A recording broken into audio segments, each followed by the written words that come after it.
नमो भगवते वासुदेवाय कृष्णाय वासुदेवाय हरे परमात्मने प्रणतक्लेशनाशाय गोविन्दाय नमो नमः।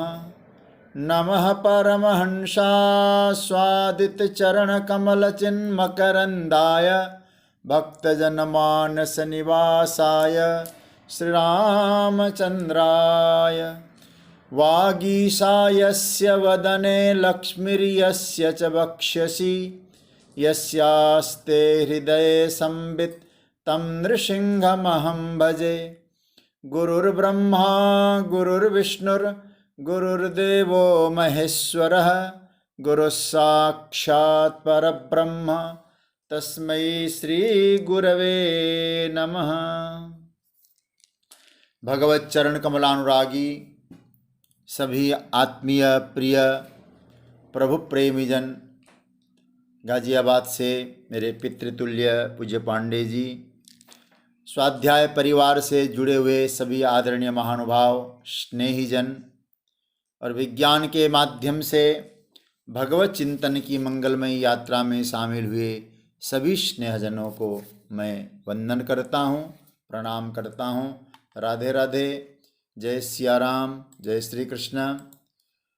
भगवान की मंगलमयी कृपा करुणा से हम लोग बड़भागी हैं कि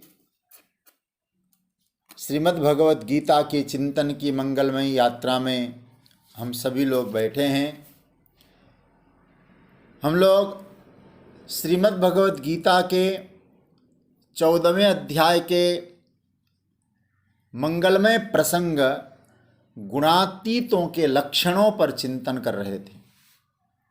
भगवान ने कहा कि प्रकाशम च प्रवृत्तिम च मोहमेव च पांडव न द्वेष्टि संप्रवृत्तानि न निवृत्तानि कांक्षति। कि प्रकाश, प्रवृत्ति और मोह ये सब होने के बाद जो आने पर द्वेष नहीं करता, जाने पर द्वेष नहीं करता, और जो प्रतिकूल वृत्तियां आ जाए उनसे द्वेष नहीं करता, अनुकूल वृत्तियां चली जाए उनसे वो राग नहीं करता, आकांक्षा नहीं रखता। गुणातीत पुरुष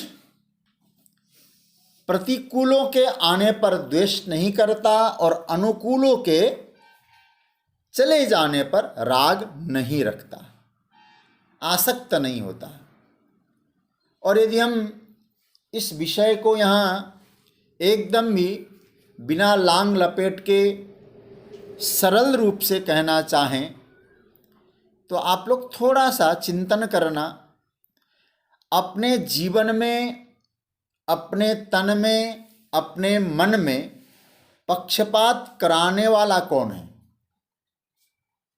कांक्षति, राग है, और दुश्मनी कराने वाला है द्वेष, द्वेष्टि। ये दोनों शब्दों का भगवान ने यहाँ प्रयोग किया है, द्वेष्टि और कांक्षति।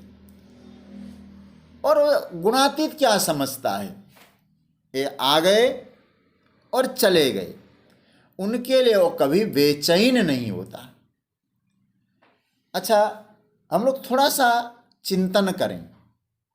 यदि अपने आप से हम लोग पूछें, क्योंकि एक गुणातीत तो मैंने पहले भी कहा है आपको शुरुआत में ही, परप्रत्यक्ष नहीं है, ये स्वात्म प्रत्यक्ष है। हमको स्वयं में अनुभव करना है। अपने जीवन में हमने बचपन से लेकर, जब से हमने होश संभाला है तब से लेकर अब तक हमने कितने लोगों से प्रेम किया, कितना प्रेम हुआ, किस किस से प्रेम हुआ, किस किस से द्वेष हुआ, किस किस के आने पर आप सुखी हुए और किस किस के चले जाने पर आप दुखी हुए। ऐसी एक लिस्ट बना सकते हैं क्या हम लोग? अभी सोचिएगा, इतने लोग आए और गए, मिले, कितने लोग आए और उस समय आपको खुशी हुई, एक लिस्ट बनाइए। क्या संभव है? नहीं संभव है। और लिस्ट बना भी लेंगे तो मतलब यथार्थ नहीं प्रस्तुत कर पाएंगे। सोचिए, ये तो जीवन पर्यंत राग और द्वेष का, एक दिन में हमारे मन में कितने विचार उठते हैं और कितने संकल्प उठते हैं, कितने विकल्प उठते हैं। ये संकल्प विकल्प आते हैं, जाते हैं और अनादि काल से हमारे अंतकरण में आ रहे हैं और जा रहे हैं। या आना और जाना ये उनका स्वभाव है। किसका? इन गुणों की, वृत्तियों का। और एक स्वभाव को दोष मत कहना, ध्यान देना। ये सत्वगुण का, रजोगुण का, तमोगुण का दोष नहीं है, ये इनका स्वभाव है। भैया, जब इनका अपना स्वभाव से बरत रहे हैं काम, तो दुखी हम क्यों हो रहे हैं? उनसे हम जलते क्यों हैं? आसक्ति रखते क्यों हैं? देखिए, ये जो मन में कभी कभी द्वेष्टि, भगवान ने न द्वेष्टि न कांक्षति, ये द्वेष किस वृत्ति का नाम है? देखिए, यह द्वेष अंतरंग वृत्ति है। और ये अंतरंग वृत्ति, यह जो द्वेष है ना, कभी सोच सकते हैं क्या उत्पन्न करेगा? आपके जीवन में द्वेष क्रोध को उत्पन्न करेगा, गुस्से को उत्पन्न करेगा और ये अंकुरित होकर एक वृक्ष का रूप लेती है। उस वृक्ष का नाम है क्रोध। द्वेष वृत्ति ये बीज है और क्रोध वृक्ष बन के प्रकट होता है। जब वृक्ष बन जाता है फिर हिंसा वृत्ति आ जाती है और हिंसा बढ़ने लगती है, विद्रोह वृत्ति आ जाती है। एक ही द्वेष से यदि कोई उनके प्रति आसक्त हो गया, द्वेष को पकड़ के बैठ गया, तो द्वेष, क्रोध, विद्रोह ये सब आते ही जाते हैं, आते हैं, निश्चित आएंगे। लेकिन गुणातीत का जो लक्षण भगवान कह रहे हैं, अंतरंग में उस गुणातीत पुरुष को न किसी से द्वेष है न किसी से राग है। बोलते हैं ना, न माधो का उधो का लेना न माधो का देना वाली बात है। न किसी से लेना है न किसी का देना है। अब एक बात और कहूं, ये अंतरंग में जो दो वृत्तियों का भगवान ने जो नाम लिया, कांक्षति शब्द को आप राग से जोड़ दीजिए, द्वेष्टि को द्वेष से। हम लोग क्या करते हैं? इनको पालते हैं, पोषते हैं, लेकिन जो ज्ञानी होता है ना, इनको पालता पोषता नहीं है। क्यों? इसलिए भगवान ने क्या कहा? न द्वेष्टि संप्रवृत्तानि न निवृत्तानि कांक्षति। हम लोग तो इनको पाल के मस्त रहते हैं। यदि, और श्रीमद् भागवत में तो बहुत बढ़िया बात आई है, यदि आप साधक है तो साधक को क्या करना चाहिए? साधक के जीवन में ये स्थिति आनी चाहिए कि किसी के, संसार के किसी व्यक्ति के गुणों को देखेंगे, राग होगा। बात समझना। भागवत में जब गोकर्ण जी ने उपदेश दिया है ना आत्मदेव को, वहां तो स्पष्ट करते हैं किसी के दोष और गुण दोनों को मत देखो, व्यक्ति के जहां तक। क्योंकि किसी व्यक्ति के यदि आप गुणों को देखेंगे तो आपको उन गुणों के प्रति एक आसक्ति होगी। समझ रहे हैं ना बात को? व्यक्तिवादी नहीं बनना है। और यदि दोषों को देखेंगे तो क्या होगा? घृणा होगी। तो दोष से घृणा और गुणों से आसक्ति। तो क्या कहा है? कहते गोकर्ण जी, अन्यस्य दोष गुण चिंतनमासु मुक्त्वा सेवा कथार समहो नितराम पिबत्वम। बिल्कुल आपको गुण दोष से मुक्त होना है, तब आप आकांक्षा और द्वेष से मुक्त हो पाएंगे। तो अब क्या होता है कि हम लोग इन राग द्वेष को महत्व देते हैं। याद रखना, पॉजिटिव रूप से भी महत्व देते हैं, नेगेटिव रूप से भी, नकारात्मक दृष्टि से भी और सकारात्मक दृष्टि से भी। और जब इनको प्रबल महत्व देते हैं ना तो क्या होता है, ये और बढ़ने लगते हैं, मजबूत हो जाते हैं। आपने महत्व दिया। साधक के लिए सबसे बड़ी सावधानी, जीवन जीने की कला यही है कि आपके मन में ये पलने न पाए, और पलने नहीं पाएंगे तो बढ़ने भी नहीं पाएंगे। समझ रहे हैं ना? ये पलेंगे तब बढ़ेंगे ना। तो आप इनको पालना बंद करिए तो बढ़ना भी बंद हो जाएगा। और मैं जो भगवान कहते हैं द्वेष्टि, द्वेष कौन सी वृत्ति का नाम है? ज्वलनशील वृत्ति का नाम है द्वेष। राग रंग वाली वृत्ति का नाम है, रंगने वाली वृत्ति। हमारे यहाँ जो द्वेष की परिभाषा की गई है ये बहुत गजब की है। ज्वलनात्मक चित्त वृत्ति विशेषो द्वेषः, जो चित्त की वृत्ति एक खास स्वरूप है उसका, और क्या है? जलन। उस जलन का नाम है द्वेष। राग क्या है? सुखानुसायी रंजनात्मक चित्त वृत्ति विशेषो राग। किसी चीज से हमको सुख मिला, उसका रंग आपके अंतकरण में चढ़ गया, मन में बन गया, रंग दिया मन को, और भूलते नहीं उसको। परम पूज्य प्रातस्मरणीय स्वामी श्री अखंडानंद सरस्वती जी अपने गीता दर्शन में एक दृष्टांत देते हैं, कैसे रंगता है। कहते एक साधु बाबा थे और किसी गांव में चले गए, और चले गए तो गांव में वो जो माता जी थी उन्होंने कढ़ी चावल का प्रसाद उनको कराया, और इतना स्वादिष्ट कि वो कढ़ी चावल भूल नहीं पा रहे हो। अपने घर पे गए, कुटिया पे गए, तो माता जी के हाथ की जो कढ़ी चावल है ना, वो स्वाद उनको उधर खींचता रहता है। और एक बहुत दिनों के बाद घूमते घामते वहीं पहुंच गए, बस आपके कढ़ी चावल को मैं भूल नहीं पाया। भजन करने बैठता हूं तो आपके कढ़ी चावल दिखाई देती है, याद आती है। अब क्या करें?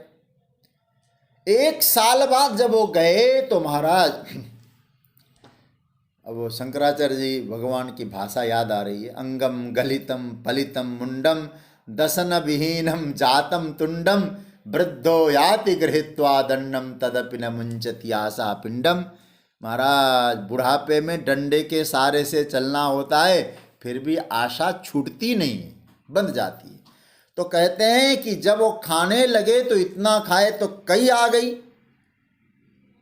तो स्वामी जी क्या कहते, कहीं ऐसा न हो एक कढ़ी चावल की तरह तुम्हारे मन को भी रंग दे। क्योंकि रंगने का मतलब है ना, एक चीज को मन में बार बार विचार सकारात्मक रूप से लेते हैं तो राग बन जाता है, उसी को नकारात्मक रूप से लेते हैं द्वेष बन जाते हैं। तो क्या करना है? बोले अपना काम करो, अपने घर पे आ जाओ। ठीक है, घर पे आ जाओ। कैसे? अब मैं कुछ उदाहरण से आपको समझाता हूँ। जैसे हम लोग काम, प्राय काफ़ी लोग काम करते रहते हैं, करना भी चाहिए। ऑफिस में जाते हैं, जैसे हम लोग काम करते हैं, आप लोग करते हैं, रोजगार करते हैं, व्यापार करते हैं, ऑफिस में काम करना होता है। अच्छा, ऑफिस की बात ऑफिस में रहने दिया जाए तो आपको कोई हानि दिक्कत तो नहीं होगी ना। होता क्या है, ऑफिस की जो बातें हैं वो घर में आ जाती है। अरे भाई वहां की बात वहीं रहने दो। अब स्पष्ट हो जाएगी। देखो, यह प्रकाश एक ऑफिस है, प्रवृत्ति एक ऑफिस है, मोह एक ऑफिस है ना। प्रकाशम च प्रवृत्तिम च मोहमेव च पांडव। तो जिस ऑफिस में गए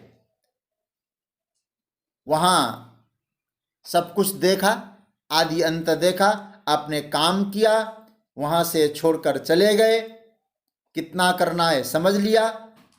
अब याद रखना, ऑफिस में जाएं, काम शुरू कर दें और ऑफिस की चर्चा दूसरे ऑफिस में ले जाते हैं तो क्या होता है? तो फिर कोई काम ठीक ढंग से नहीं हो पाता है। तो एक ऑफिस की चर्चा, समझ रहे हैं ना।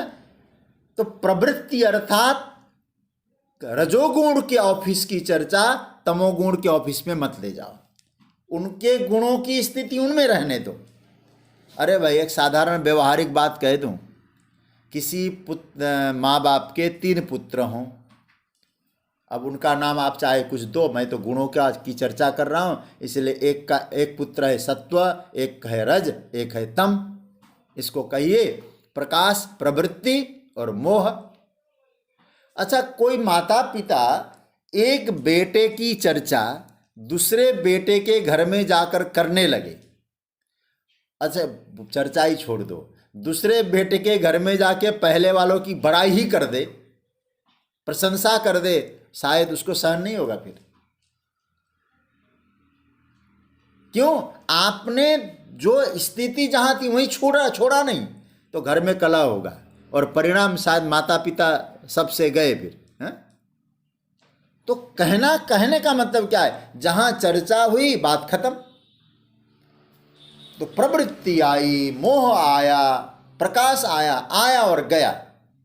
भगवान कहते उनसे कभी द्वेष न करो, न राग करो, इधर की उधर मत ले जाओ, जीवन राग द्वेष मूलक न बने। तो ये क्या है? भगवान कहते हैं अर्जुन, ये जो लक्षण जो मैंने बताया, अब मैं इसको उपसंहार कर रहा हूं, फिर आगे के श्लोक में जाएंगे। ये जो लक्षण मैंने बताया अर्जुन, ये क्या है? न परप्रत्यक्षम। आपके मन में राग नहीं है, आपके मन में द्वेष नहीं है, कौन जानेगा? दूसरा व्यक्ति आपको कुछ भी बोल सकता है। देखते हैं ना हम लोग, जो कोई किसी का अभिनंदन पत्र होता है, अभिनंदन पत्र लिखते समय कितनी प्रशंसा की बातें कही जाती है, बोले आप तो महान है, आपने क्या क्या काम किया है, ये सब बातें होती है कि नहीं होती? क्या वो सत्य है? ये इसीलिए मैं कैसा हूं, मैं अच्छी तरह से मैं अपने आप को ही जान सकता हूं। तो ये जो लक्षण भगवान ने बताया, ये दूसरे के द्वारा जानने वाले नहीं है, स्वसंवेद्य है, न परप्रत्यक्षम आत्म प्रत्यक्षत्वात्। जैसे ये क्या है, इन लक्षणों के दर्पण में आप अपने आप को अर्पण कर दो, स्वतः जानो कि मैं कैसा हूं, अपने आप को समझना है। क्या मुझ में प्रकाश, प्रवृत्ति और मोह में द्वेष और राग बढ़ता है? इनके आने से, इनके जाने से मेरे मन में कोई हलचल पैदा होता है? हो रहा है तो अभी साधनावस्था है, साध्यावस्था नहीं है। हाँ, ये आते हैं और जाते हैं, आप बिल्कुल शांत है, किसी प्रकार का कोई हलचल नहीं है, तो आप अब साधनावस्था से ऊपर उठे, साध्यावस्था में पहुंच गए, गुणातीत अवस्था में पहुंच गए। इसलिए भगवान कहते इन लिंगों को जानो अर्जुन, पहचानना है तुमको। अच्छा, जानने से होगा क्या? इन लिंगों को यदि आप जान भी जाएंगे तो क्या आपकी लॉटरी लगेगी? भगवान कहते हैं कि भैया दूसरा ज्ञानी है, दूसरा मूर्ख है, ये जो उपाधि देने का एक उपक्रम हमने चला रखा है ना, वो उपक्रम शांत हो जाएगा ना। आप दूसरे का मूल्यांकन करेंगे, ये विद्वान है, ज्ञानी है, मूर्ख है, ऐसा है, बिल्कुल आप बिल्कुल प्रतिक्रिया नहीं देंगे, शांत हो जाएंगे। आपको लाभ हो रहा है क्योंकि और स्वयं को जानता है, स्वाध्याय करता है, स्वयं का अध्ययन करता है। भगवान ने जो लक्षण बताए मुझ में घटित हो रहे या नहीं, दूसरे को प्रतिक्रिया नहीं देगा, दूसरे को सर्टिफिकेट नहीं देगा, दूसरे के सर्टिफिकेट की अपेक्षा नहीं करेगा, और स्वयं में इन लक्षणों को अपने में अनुभव करेगा, और नहीं है तो इनका अभ्यास करेगा। ये भगवान इस श्लोक में कह रहे हैं, प्रकाशम च प्रवृत्तिम च मोहमेव च पांडव न द्वेष्टि संप्रवृत्तानि न निवृत्तानि कांक्षति। अब थोड़ा सा आइएगा आगे देखते हैं, थोड़ी चर्चा। अर्जुन का प्रश्न क्या था? 3 प्रश्न थे, वो याद रखना। कैर्लिंगई पहला प्रश्न था, क्या चिन्ह है गुणातीत का। दूसरा क्या प्रश्न था, क्या आचरण है उसका। तीसरा क्या प्रश्न था, उस गुणातीत की अवस्था में कैसे पहुंचता है। भगवान यहाँ दूसरे प्रश्न का उत्तर अब देने जा रहे हैं। ध्यान से सुनिएगा। एक दो निवेदन पहले कर दूं आपको। यहाँ कुछ महापुरुषों के मत में थोड़ा सा अंतर दिखाई देता है। ये जो दूसरा श्लोक है, दूसरा श्लोक मतलब 23वां श्लोक, इस 23वें श्लोक में भगवान शंकराचार्य ने कहा अर्जुन के दूसरे प्रश्न का उत्तर दे रहे हैं। क्या है?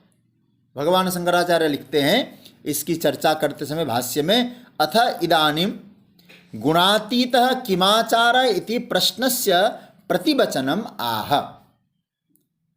दूसरा प्रश्न था और मधुसूदन सरस्वती जी भी इसी बात को कहते हैं। क्या कहते हैं? दूसरे प्रश्न का उत्तर है। लेकिन मैं जब गीता का साधक संजीवनी देखता हूं, वो वहां पूज्यपाद स्वामी राम सुखदास जी महाराज कहते हैं कि यह पहले प्रश्न का ही उत्तर है। वो कहते हैं नहीं, ये लिंग का ही वर्णन है। लेकिन भगवान भाष्यकार, मधुसूदन सरस्वती, नीलकंठ इत्यादि सरीखे जो टीकाकार है, उनका ऐसा विचार है। ये अर्जुन का जो 23वां जो श्लोक है, किमाचारः, इसका उत्तर है। सभी मतों को प्रणाम, महापुरुषों का अपना अपना चिंतन है। अब हम लोग इसको ये देखें कि गुणातीत पुरुष किस प्रकार का आचरण करता है। क्योंकि मैं शंकर भाष्य को मैं अधिक फॉलो करता हूँ।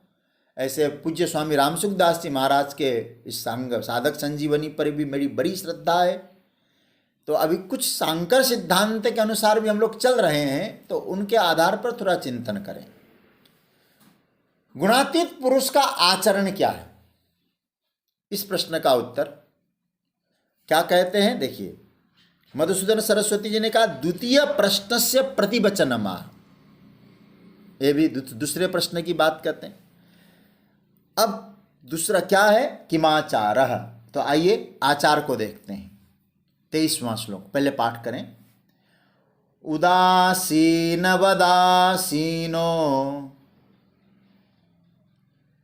गुणैर्यो न विचाल्यते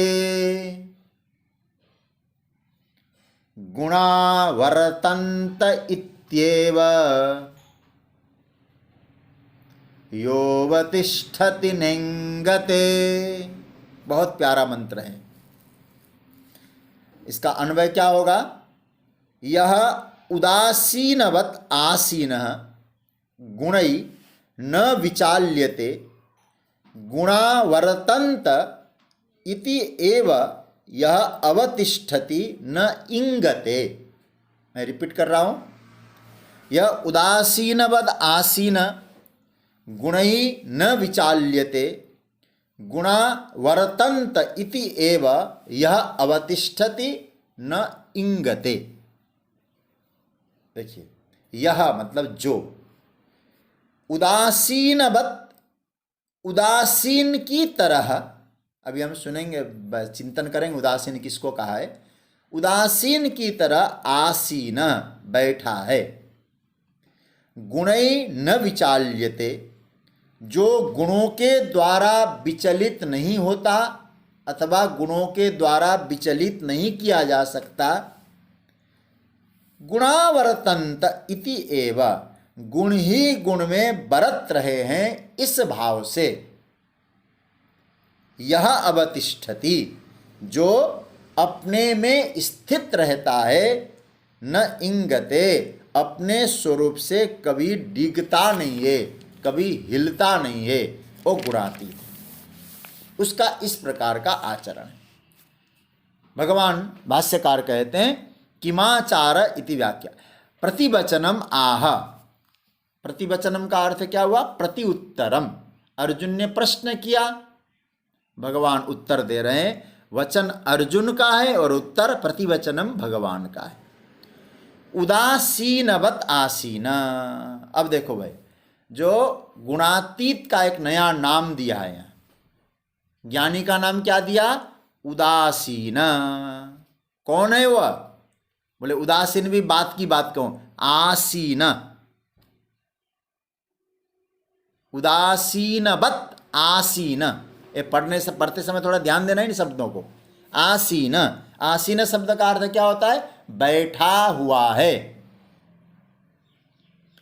हाँ? न हिलती ये संस्कृत का बहुत प्यारा शब्द है, सबसे प्यारी पंक्ति लगती। न हिलती, वो हिलता नहीं है।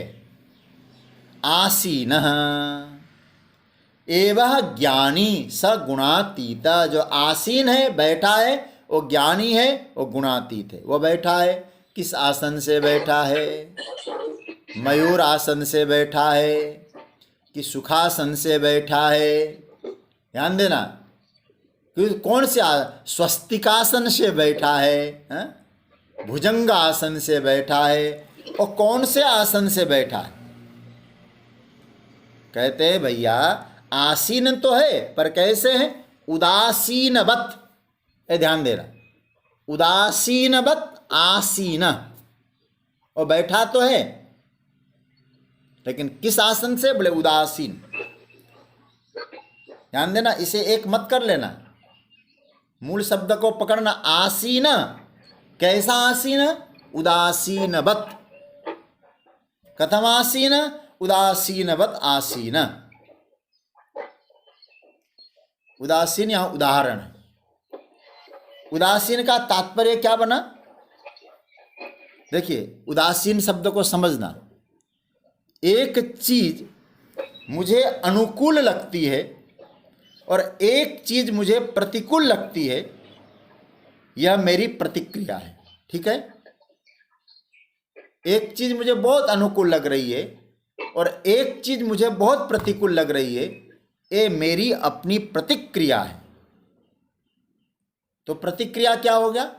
अनुकूल है तो कांक्षति, और पहले वाला पकड़ लेना, और प्रतिकूल है तो क्या होगा? द्वेष्टि। बात पकड़ में आ रही ना? अनुकूल है तो आकांक्षति, प्रतिकूल है तो द्वेष्टि। इन दोनों प्रतिक्रियाओं से जो रहित है उसे कहते उदासीन। बनी बात? उदासीन कौन है? प्रतिक्रिया जिसके जीवन में नहीं है, रिएक्शन नहीं है, कुछ भी कोई कमेंट नहीं करता है, ऐसा क्यों, ऐसा नहीं होना चाहिए था, बिल्कुल कमेंट नहीं करता, उसे कहते उदासीन। जिसको हमारे यहाँ कहा गया है तृतीय नेत्र। शंकर भगवान का जो तृतीय नेत्र न ज्ञान चक्षु, न प्रतिकूल वाला नेत्र है न अनुकूल वाला नेत्र है। आत्मष्टक में आया है ना, न पुण्यम न पापम न सौख्यम न दुखम न मंत्रो न तीर्थम न वेदान यज्ञा अहम भोजनम नैव भोज्यम न भोक्ता चिदानंद रूपः शिवोहम शिवोहम। ये है उदासीन का अर्थ है मुझ में नहीं है, न भोज्य हो न भोक्ता, बस मैं कौन हूं? शिवस्वरूप। अनुकूलता को वो चाहता है तो रागी बन गया, प्रतिकूलताओं को नहीं चाहता है तो द्वेषी बन गया। बात बन रही है कि नहीं आप लोगों को? अनुकूलता को चाह रहा है तो समझ लीजिएगा और रागी है, प्रतिकूलताओं को नहीं चाहता है समझ लीजिएगा द्वेषी है। न चाहता है और न द्वेष करता है, वो है उदासीन। तो राग और द्वेष से जो ऊपर उठ गया है वो उदासीन हो गया है। न राग है न द्वेष है, उत आसीन। उत आसीन, देखो उदासीन शब्द का अर्थ कहते हैं ना, उत भगवान मेरे दादा गुरु स्वामी श्री अखंडानंद सरस्वती जी क्या कहते हैं? उत ऊर्ध्वम आसीनम उदासीनम। जो इन दोनों से ऊपर उठ गया है, ऊपर चढ़ गया है, उसका नाम है उदासीन। और भगवान शंकराचार्य ने उदासीन का बहुत सुंदर अर्थ किया है, और अर्थ पर तो आप लोग भी शायद मुस्कुराएंगे, इतना सुंदर अर्थ किया उन्होंने। क्या कहा? न कस्यचित पक्षम भजते स उदासीन, और किसी का पक्ष लेगा ही नहीं वो। मतलब न इधर झुके न उधर झुके, न द्वेष की तरफ झुके न राग की तरफ झुके। मतलब क्या हुआ? दो पक्ष तो बनते ही है, द्वेष्टि और कांक्षति। लेकिन जो है उदासीन, कहीं न द्वेष की तरफ से हटता है न राग की तरफ सटता है। इनका क्या हाल है। न कस्यचित पक्षम भजते, किसी की ओर नहीं झुकता। सीधा कह दिया क्या, अपक्षपाती। देखिए शब्द, यही तो संस्कृत का समृद्ध सौंदर्य है और संस्कृत की समृद्धि है। अपक्षपाती। कौन पक्षपाती?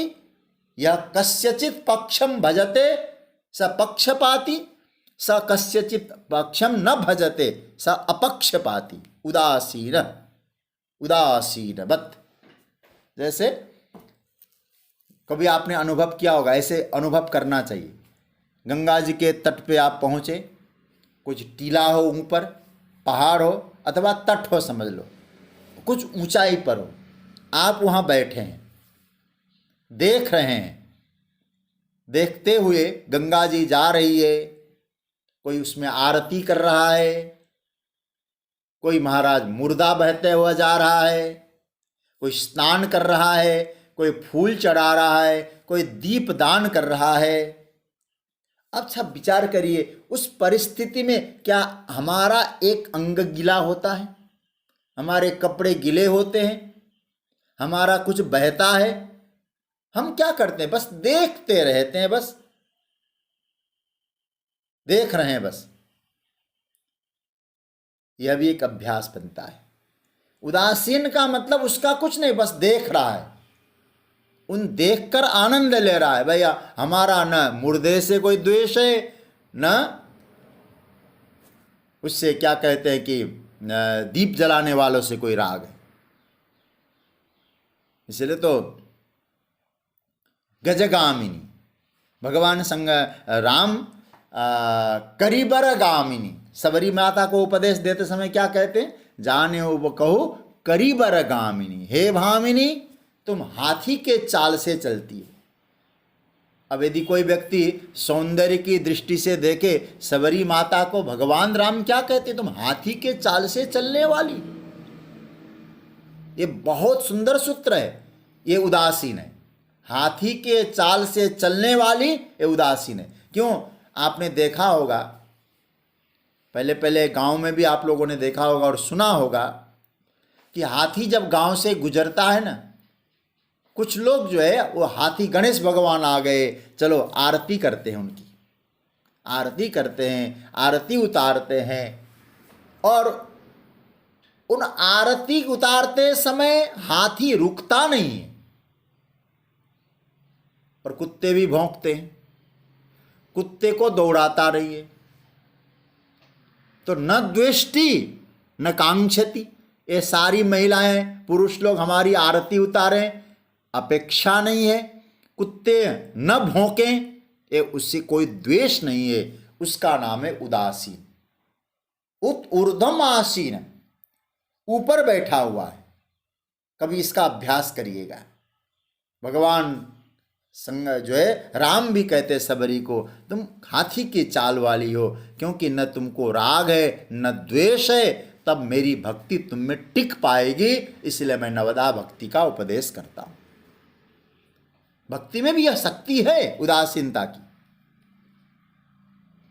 मैंने एक दृष्टांत दिया, अब शहरी दृष्टांत दूं तो शायद अच्छा ना लगे।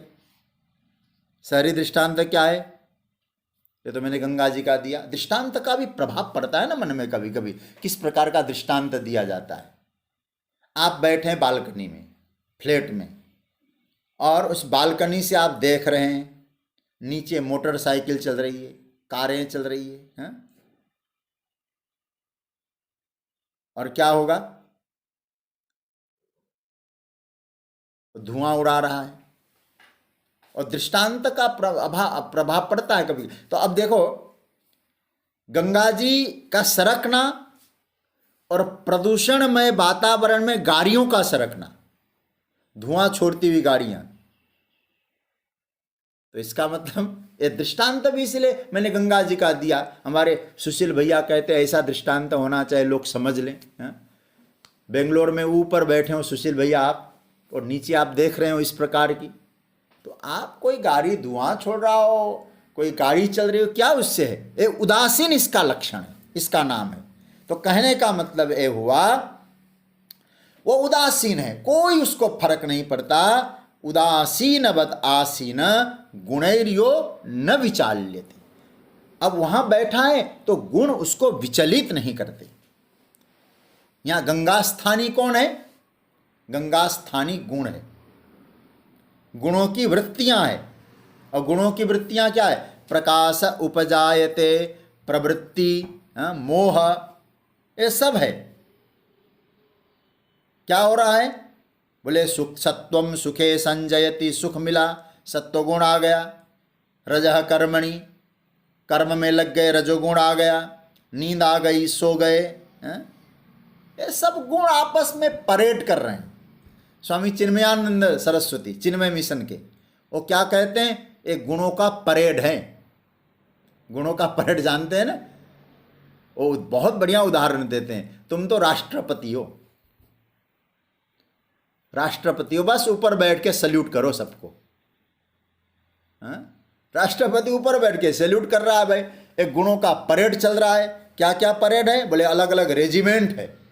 बोले वहाँ कौन सा रेजिमेंट है? बोले तामस रेजिमेंट है, सात्विक रेजिमेंट है और राजस रेजिमेंट। ये सब रेजिमेंट आपस में परेड कर रहे हैं, परेड चल रही, देखते रहो। बस याद रखना वहाँ टपकना नहीं है। हम लोग टपकने लगते हैं ना। गुणैर्यो न विचाल्यते। इन परेड का प्रभाव आपकी मानसिक स्थिति पर न पड़े। यह गुण शब्द बहुवचन है। तीनों गुण आते हैं, परेड करते हैं, चले जाते हैं। आपने देखा होगा परेड करते रुकते हैं क्या? परेड कर लिया, आगे बढ़ गए। मुझे इतना अच्छा लगा है दृष्टांत। स्वामी चिन्मयानंद जी कहते तुम राष्ट्रपति बन के बैठो ना, क्यों वहां चले जाते हो, टपकते हो? अपने आप को राष्ट्रपति समझो। मेरे सामने इन गुणों का रेजिमेंट परेड कर रहा है और हम देख रहे हैं। और आपने देखा होगा 26 जनवरी के परेड में, ओ फलाना रेजिमेंट आया, थोड़ा दिखाया, आगे बढ़ गए। दूसरा रेजिमेंट आया, चले गए, थोड़ी देर में खाली सब। बस यही तो है शास्त्र। बोले गुणों का रेजिमेंट है, गुणों का परेड है, गुणों के झगड़े हैं। इनको देखो, साक्षी बन के बैठो, आप उदासीन व्रती हो। भगवान कहते हैं इन तीनों गुणों की जो प्रवृत्तियां हैं वो आती है, कुछ खेल खेलती दिखाती है, फिर चली जाती है, लेकिन उदासीन वह है जो इन खेल से विचलित नहीं होता। अच्छा, खेल शब्द क्या जानते हैं? खेल शब्द का अर्थ आकाश। खेल मतलब खेला। हमारे पूज्य गुरुदेव कहा करते थे खेल, खे आकाशे लियते इति खेल। आकाश में लीन हो रहे, आकाश में आए, लीन हो गए, चले गए। तो भगवान कहते हैं न विचाल्यते। केन न विचाल्यते? गुणेन न विचाल्यते। गुण आपको विचलित नहीं कर रहे हैं तो क्या होगा? न इंगते, आपको हिलाते नहीं है, वो कांपता नहीं है। शब्द का सौंदर्य देखिए जरा, दो दो शब्द का प्रयोग किया भगवान ने।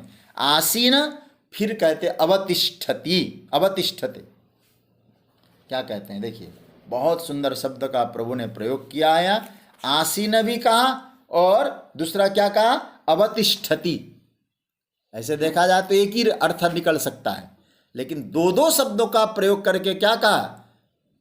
कभी कभी जो है ना, हमारे यहाँ संस्कृत में एक नियम है, द्विर्बद्धम सुबद्धम भवति। दो बार यदि कोई गांठ लगा दी जाए तो गांठ पक्का माना जाता है। एक गांठ, एक ग्रंथि पक्की है। आसीन बैठता है, अवतिष्ठते बैठता है, अवतिष्ठते। तो क्या कहते हैं? वो हिलता डुलता नहीं। न इंगते न विचाल्यते। संस्कृत का आनंद लीजिए जरा। आसीन, अवतिष्ठति, इंगते न विचाल्यते। चार चार बार भगवान कहते हैं। वो विचलित नहीं होता, हिलता डुलता नहीं है। आसीन बैठा है, अवतिष्ठते बस आनंद से बैठा है। तो क्या हुआ? उसका विवेक जागृत हो गया है, उसको प्रमा की प्राप्ति हो गई है। वो समझता है गुणा गुणेषु वर्तन्त इति मत्वा न सज्जते। एक गुण आपस में बरत रहे हैं, मैं तो बिल्कुल असंग हूँ, ये भगवान कहते हैं। तो इन लक्षणों से साधना क्या बनी? साधक की साधना क्या बनी? देखिए, एक गुणातीत के लिए तो सहज है जो बात भगवान कहते हैं, लेकिन हम जैसे साधकों के लिए क्या है? अभ्यास है। मैं जो अंत में आपसे एक बात निवेदन करना चाहूँगा, ये हम जैसे साधकों के लिए जो लक्षण ठाकुर जी कह रहे हैं, ये अभ्यास है। अभ्यास यह बना कि जितना संभव हो सके उतना ही वृत्ति से तटस्थता को साधा जाए, अधिक से अधिक तटस्थ का साधन करें। और याद रखना, जितनी देर हो सके तटस्थ को साध लीजिए, बहुत आनंद आएगा। ये अभ्यास है।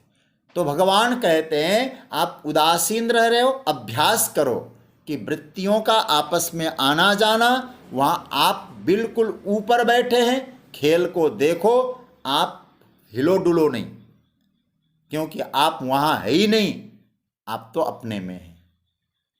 योऽवतिष्ठति नेङ्ग अवतिष्ठति, कहाँ है? बोले अपने स्वरूप में स्थित होने के कारण वो हिलता डुलता नहीं है। जो अपने में नहीं है तो गुणस्थ है, देहस्थ है, तो हिलेगा डुलेगा। जो आत्मस्थ है वो न हिलता है न डुलता है, क्योंकि हमारा यार हमी में हमन को बेकरारी क्या, इसलिए अपने में ही वो मस्त रहता है। तो भगवान यहाँ जो सूत्र दे रहे हैं, उदासीन बदासीनो गुणैर्यो न विचाल्यते गुणावर्तन्त इत्येव योऽवतिष्ठति नेङ्गते, ये सूत्र दिया। और फिर इसकी और कुछ चिंतन की यात्रा कल हम लोग करेंगे। आज कुछ विलंब से चालू करना पड़ा,